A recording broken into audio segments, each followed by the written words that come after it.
What's up, duders? Time for your daily dose of internet madness. R/cheating. My girlfriend said I was paranoid, then her best friend slipped up. I'm writing this a couple months after everything blew up, mostly because I needed the noise in my head to die down before I tried to put it in order. I'm also writing because I kept rereading other posts here thinking, that's not me, until it very much was. I'm 32. She's 30. We've been together just under 3 years. Lived together for 1 year, minus a weird 2-month gap during a lease overlap thing that I'll get to later, which, spoiler, ended up being relevant in a way I did not anticipate. I don't think I'm a suspicious person by default. I've never checked a partner's phone. I don't track locations. I barely remember my own passwords. This started with one dumb, small thing. In early February, my girlfriend, I'll call her Elle, started going to the gym after work. That's not weird. We both talked about getting healthier in January. New year, new us, etc. The part that felt off was the timing. She used to come home around 6:15. Suddenly it was 8:30 or later. When I asked, she said the gym was crowded and she'd grab dinner with her friend Maya afterward. Maya is her best friend. They've known each other since college. Maya has always been around. She came to her place, borrowed clothes, crashed on the couch. Nothing sketchy there. At first, I didn't think much of it. I ate leftovers. Watched YouTube. Fell asleep on the couch with my laptop still open, the way God intended. Then one night I texted Elle around 7:45 asking if she wanted me to save her some lasagna. She didn't reply. At 9:10 she texted, already ate with Maya, sorry. Double exclamation points. That detail will stick with me for no good reason. Later that night, she came home smelling like a different shampoo. Not perfume. Just. Not hers. She said Maya had a new conditioner and they'd showered at the gym. I remember nodding and saying, oh. That's it. No argument.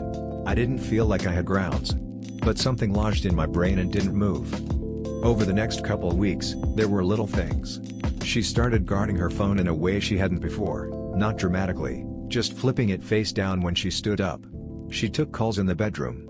She laughed at texts and didn't tell me what was funny, which again, isn't illegal, but we used to show each other stuff all the time. Dumb memes, mostly. I asked her once if something was wrong. She said no, asked why. I said she seemed distant. She said I was imagining it. That word, imagining, did more damage than I realized in the moment. Then came the weekend. She went to Maya's cousin's birthday. I stayed home because I had a deadline for work. She left Friday night with a tote bag, not a suitcase.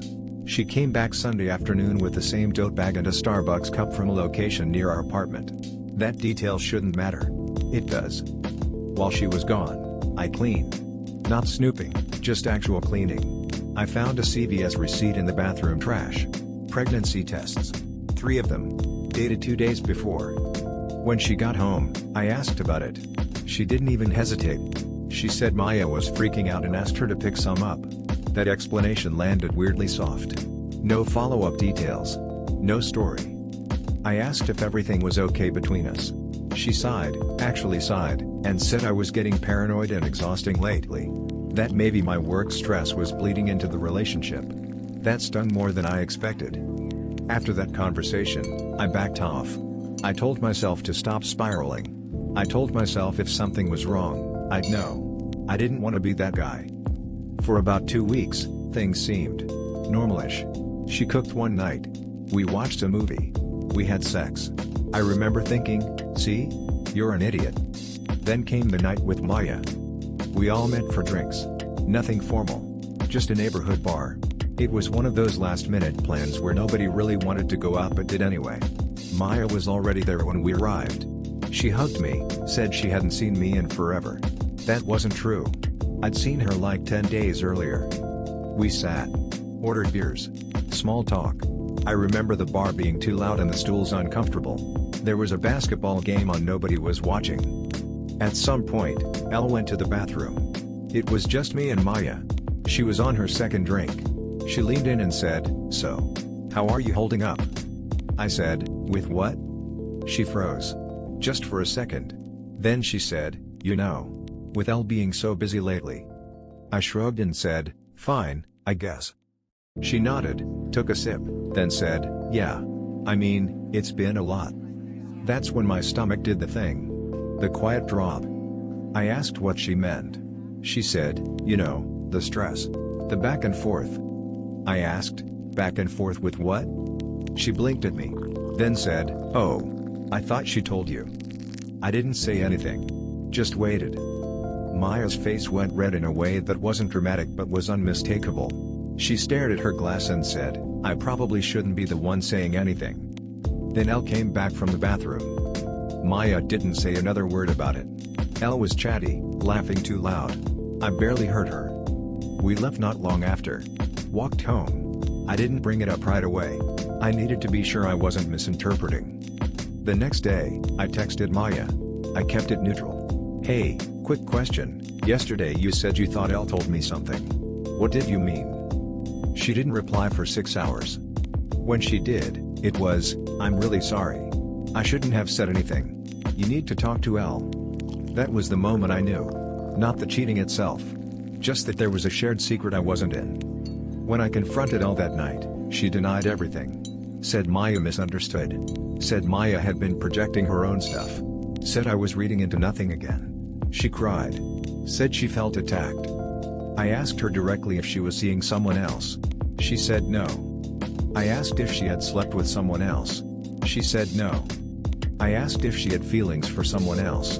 She paused. Then said, that's not fair. We didn't resolve anything that night. We went to bed angry and quiet. The next morning, she left early for work. I stayed home. Around noon, Maya texted me. Just, can we talk? We met at a coffee shop. She looked wrecked. She told me everything in a rush. Elle had been seeing a guy from her gym since December. Married. Separated, according to him. It had started as flirting, then emotional, then physical. The pregnancy tests were Elle's. She wasn't pregnant, but she thought she might be. The cousin's birthday weekend was with him. The reason Maya slipped up was because she assumed Elle had finally come clean. I thanked her. I don't know why. Habit. When I got home, Elle wasn't there. She texted me later saying she was staying with Maya for the night. I replied, I know. She didn't respond. She came back 2 days later to get her things. We didn't yell. There were tears, but not the cinematic kind. More like exhausted ones. She apologized. She said she didn't plan for it to happen. She said she still loved me. I nodded a lot. She moved out by the end of the week. Okay, quick pause here. If you're reading this and thinking, dude, the signs were neon, yes. I get it. In retrospect, the universe was basically tap dancing in front of me with a megaphone. At the time, though, it all felt plausibly deniable. Also, if you're here for some big revenge arc or dramatic confrontation, sorry. This is mostly just a story about being wrong quietly and then being right in the least satisfying way. Update post. A few people messaged asking what happened after, so here's the update. It's been about 2 months since she moved out. The apartment feels bigger and emptier, even though all her stuff is gone. There's a dent in the couch where she used to sit. I keep meaning to rotate the cushions. The married guy ended things with her almost immediately after everything came out. Apparently, his wife found out too. That's second-hand info from Maya, who I don't really talk to anymore. Not out of anger, just distance. Elle reached out once, about 3 weeks ago. She asked if we could talk. I said no. That wasn't a power move. I just didn't have anything left to say. I'm doing fine. Not great, not destroyed. I'm eating okay. Sleeping better than I expected. Some nights I still replay conversations in my head, trying to pinpoint when exactly things shifted. I don't know if that urge ever goes away. One weird detail, I found another receipt in an old jacket of hers I was packing to donate. From that same Starbucks near our apartment. Dated during the weekend she was out of town. I threw it out and felt nothing. That surprised me. I've started going to the gym myself, at a different one. Mostly for the treadmill and the routine. No dramatic transformation. Just something to do at 6:30. I don't have a big moral here. Maybe just this: if someone keeps telling you you're imagining things, and your gut keeps tapping you on the shoulder, it's worth listening, quietly, carefully, without turning into a detective or a villain in your own head. Or maybe the lesson is simpler: sometimes the truth doesn't come from the person you expect. Sometimes it comes from someone who assumes you already know. Anyway, if you're still reading, thanks. If you're in the middle of something similar, I hope your version ends with fewer receipts. That's all folks. Don't forget to update the video. Thanks for listening, and I'll catch you in the next one. Doot doot.